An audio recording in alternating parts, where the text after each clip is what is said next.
Well, good morning, good afternoon, whenever you're watching this. Good evening. Welcome to another Tech Tuesday. We're back. We're back. Michael and Israel here from Bucks Island. Thanks so much, as always, for tuning in and get your questions in. So, real quick, please, if you don't mind, hit that share button and let some folks know. Let me make a quick change here before I have issues. All right. Hit that share button and let some folks know. Get some questions in, get them asked. We've got one quick topic that I thought might be worth talking about today. But yeah, um, staying busy down there. Yes, been running like a crazy man. Rigging department is swamped. So yeah, it's been pretty crazy, and I had something else on my mind, and I can't think of it. I guess it's just been one of those weeks. Maybe it'll come to me. I don't know. We'll see. Y'all asked a You question. talking about your first topic? No. I had something else before then, Okay. and I can't think of it. But Preparation for the water. yeah. So yeah, we'll dive in, and you guys get us some questions. Otherwise, we're just gonna sit and stare at the camera. Does that work for you? Mm-hmm. All I'm good right. at staring at things. It's a little creepy, but it works. All right. So I thought we might just take a quick general discussion on this time of year, obviously, and maybe a lot of you bass guys. You guys have probably been running your boats quite a bit already. Maybe you never stopped, but certainly a lot of you recreational pontoon boaters, bow riders, all that kind of stuff. Let's just do a quick discussion on what do you need to do to get that boat ready, things you need to check, maybe some things like obviously you need to get it cleaned up, but there's probably some other stuff that on the maintenance side of things. Yeah. First thing I can think of is really stinks when you're real excited, got it all cleaned up. You got to put it in the water and you turn that key on and it doesn't do anything. So get your batteries checked. If you don't pull them out in the wintertime, it's a good time to get them charged to make sure that they stay charged because a lot of times people charge them up and the next day they go use it and it's dead. So Mm-hmm. it could be a bad battery. So it's good to go ahead and give it a check. Make sure your safety equipment's in your boat. I got my little list here. Yeah. Safety equipment, check your fuel. If you're running 6-month-old fuel, it's probably need to get it out of there. And if it's very little fuel, a quarter tank, if you fill it up, you should be able to get all that stuff out. It should be fine. But I like to start fresh if it's been quite a while. Get your maintenance done, any kind of repairs that you wanted to get done. Safety stuff like PDFs, throw cushions, noise devices. Check, make sure your nav lights work, your anchor light works. Yep. Have some rope in the boat, fire extinguisher, some tools, in case something breaks, maybe you can get yourself out of a jam. Flashlight's always a good idea. That's not everything, but Yeah. it's a good place to start. And I'll say on the fire extinguisher, I know, I mean, it sounds like a cheesy public service announcement, but if you're like me, how often have you actually laid eyes on that fire extinguisher? If you've owned that boat 2, 3, 5 years, when was the last time you actually pulled it out, inspected it, Yeah. looked at its condition? Maybe even think about just replacing it if it's been a few years. That's a fairly cheap insurance because when you need that fire extinguisher, things Yeah. are real bad and you want it to work. And a lot of times you don't need it for somebody you pull up on. Yep.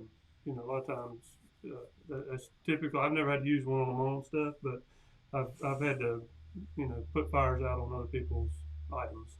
So and most boats come with a little one, like a 5 pound. Yeah. It doesn't do much, but it'll put an engine fire out or something real small. So if you're paranoid about that stuff or you want to be extra cautious, you can always buy a little bit bigger one and put it in your boat too. So. I guess it's the Navy's beat me into thinking about safe. Sometimes we go a little overkill in the military on some of that stuff, but I would say it's still worth taking a look at. And I some of those, especially in the pontoons, I know how it is. You get those PFDs that meet your requirements for numbers, and you stick them under your seats or they're shoved somewhere, and they sit and sit and sit. maybe pull all those out. Yeah. See about the dirt daubers that have built mud nests and all that kind of stuff.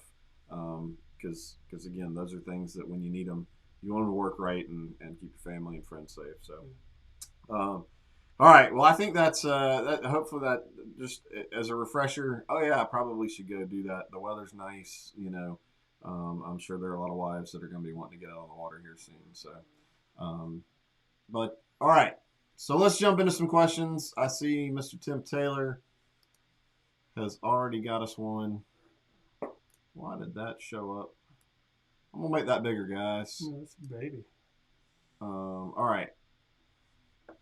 So, do you guys check battery, electrolyte, Electrolytes. yeah, electrolyte. Sorry, electrolyte levels and spray electrical connections under engine cowling with any water repellent during 100-hour service? We do not check your electrolytes unless somebody asks us to maintain their batteries for them. We don't usually touch that stuff. Now we'll check for corrosion, if and I'm not, most of the boats are going to get a little white chalk on them, which is not a big deal. It's not an issue.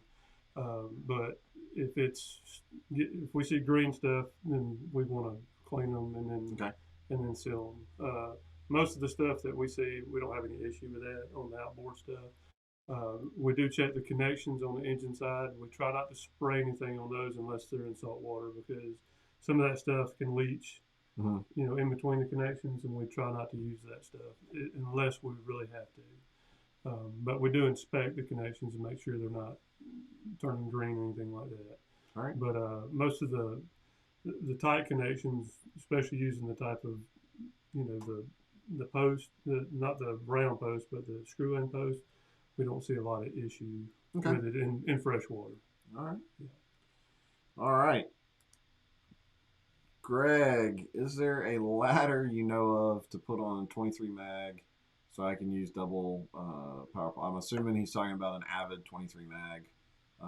We've been having some fun with boarding ladders lately, right? On some of these Avids.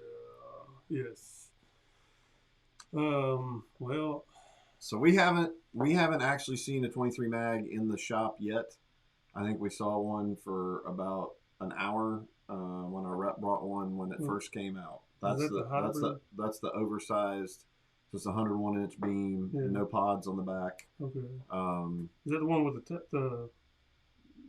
that's got the tower on it, or is that I think you can get. I think you can get it with the tower, but it should be fairly similar stern, just wider than the 21 and 23 FS that we have been. I can give you, I guess, an unofficial statement. Yeah.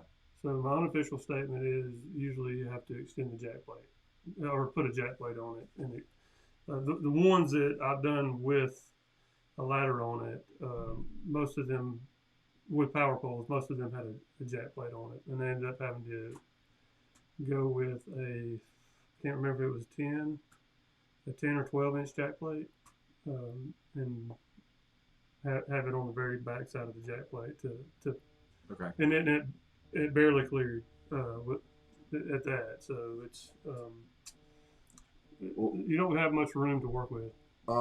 So I know they're Avid's still working through a lot of all the accessories and getting that all set up, getting any custom brackets. So I think they're working with the manufacturers, both PowerPole and Coda, on getting seeing about either getting the brackets made specific or seeing what changes they might need to make to the boat. Because definitely a lot of folks are wanting the power poles. I don't know. Have we done a power pole with a ladder install, or just one power pole on one side and a ladder on the other? Both. And it was a task to get it to fit. So like I said, this guy was adamant about having power poles, and then ended up getting a jack plate, and we had to extend the jack plate 4 or 5 more inches out with an extension to make it work. They don't recommend it officially, but they never said no. Okay. So he's already got, so you've got a platform ladder with no room for power pole. Yeah, so if you have, I don't know what jack plate you have, or if you've got a Atlas or what, but Atlas does sell extension, so you can get like a 4 or 5 inch extension. Um, uh, Avid doesn't recommend it, but they didn't say no, so Hmm. you can take that however you want. All right. Well, that's I mean, they've been building boats for a year now, and now they're getting product out where we're we're getting our hands on it. We're getting customers. And we've sold quite a few Avids now Yeah, since we picked them up. yeah. And I think they seem to be receptive to some feedback and response. I know I've seen Philip Faulkner Jr. has been very active in the owners group and is reading the feedback and seeing that kind of stuff. So, all right. Oh, you got an Atlas. Yeah. Okay. All right. I'm happy to help follow up. But if you're not, you're probably asking that question. I'm guessing from the Avid Owners Group. But if you're not over there, ask that question in there, and we'll see if we can get some answers from Avid, and see if that helps as well. All right, Adrian, 95 Mercury XR6. What's the best oil to run?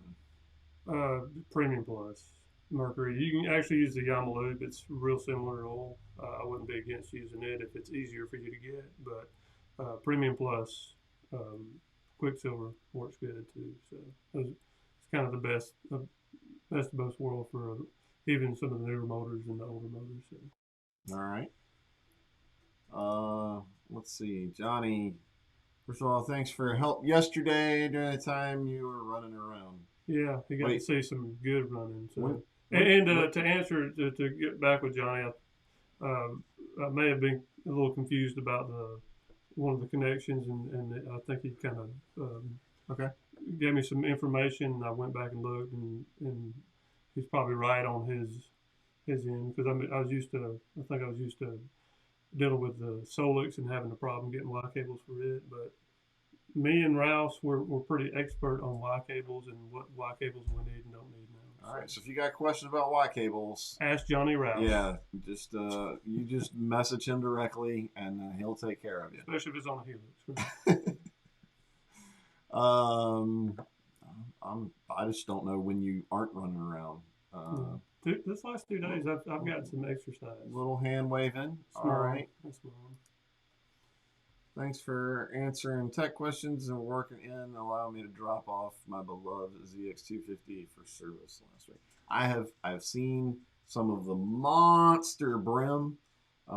He has been catching off the bank with his boat in the shop. So I don't know. Maybe we should hold on to it more often and let you appreciate it even more when you get out on the water and use it. So I've enjoyed his posts. All right. And he's got another one. Should I proactively replace my power pole rubber bushings on a certain frequency? I like 500 megahertz. 500 megahertz? Yeah. You see what I did there? I kind of like a lower frequency, but that's just me. I would say just keep an eye on them if they start. And you can still keep in mind, just because it's loose doesn't mean the bushings are wore out completely. Okay. So I would check them maybe every 6 months, and just if you just tighten them up a little bit every now and then, it wears a lot less. So if they just get real loose and you leave them loose and they sit there and flop, it's really going to wear the bushings out quickly. Okay. Okay. So I would check them every maybe. Yeah, you like that, Tim? Anyway, I check them maybe every 6 months and snug them up just to keep them from wearing out as fast.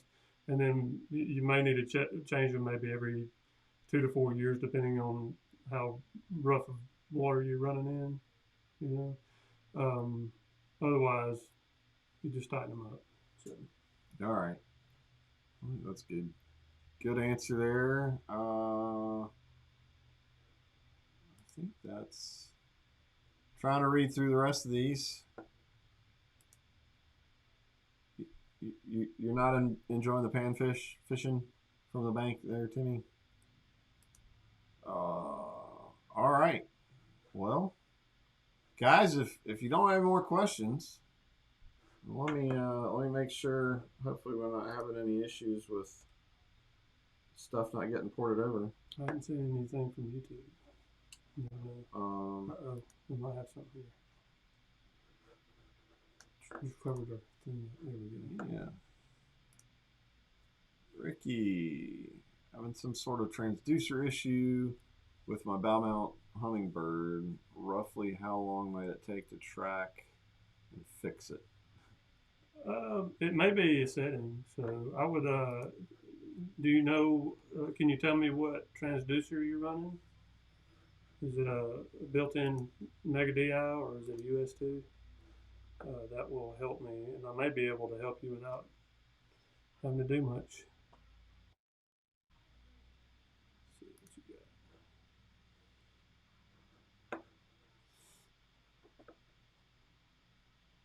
you got. I'm just checking on. on. Get it covered up there. Oh, I'm sorry. Hey, I'm slacking. There we go. I think it's still under warranty. Yeah. It may just be a setting issue. Is it the Mega DI or is it a US2? It's probably a Mega DI. I'm going to assume it is. So if I would do two things. I'd do a factory default reset, and then I would go under sonar settings, and you can scroll down on sonar settings, and towards the bottom, it'll have connected transducer. It needs to be set on whatever particular transducer's on there. So if it's built-in Mega DI, you need to scroll over to built-up Mega DI. And if it's a US2, you'll put it on. I think it's 500 or 50/200 or 80/200, one of those, and that should take care of it. All right, built-in. So it's the transducer in the Ultrex. Yeah, and if it doesn't work after that, then we may have to. I've actually seen people run the regular DI setting on that Helix instead of putting it on Mega DI, and they seem to have a better picture that way. So you can play with some of those different transducers and see if any of them look a little bit better than the other ones. But it does need to be set to that particular one. I've seen them lose signal and then try to reconnect to the wrong setting, like an automatic setting. So, all right. So, all right, and it's on his ZX200 that he got here in October of 19. Okay. Yeah. So, and if it's been working just fine and suddenly it stopped working, then we may end up having to order a transducer. So, how long that takes? Right now, I guess it depends on which transducer it is. So some of them I have in stock, some of them I don't. It depends on if it's a 24 volt or 36 volt because they're different size heads. So I have some of those and some of them I don't. And it's usually taking a week to 2 weeks to get parts right now. All right. And if we can set up an appointment, we can usually knock it out. Not picking up depth. Okay. And that still can be a setting, But I always encourage people after a few years, sometimes these things just need to be reset. It's just like a computer. Sometimes you have to reset an iPhone or something like that, turn it off, turn it back on. In this case, doing a factory default usually fixes any glitches in the system, but you still have to go back through the settings and make sure you pick the specific transducer that is on the trolling motor. So I would do that first, and then if that doesn't work, then holler at us and we'll try to get you fit in. All right. Well, I hope that helps, Ricky. I don't know that we can do a whole lot more from here. Arnold, what's up? Hope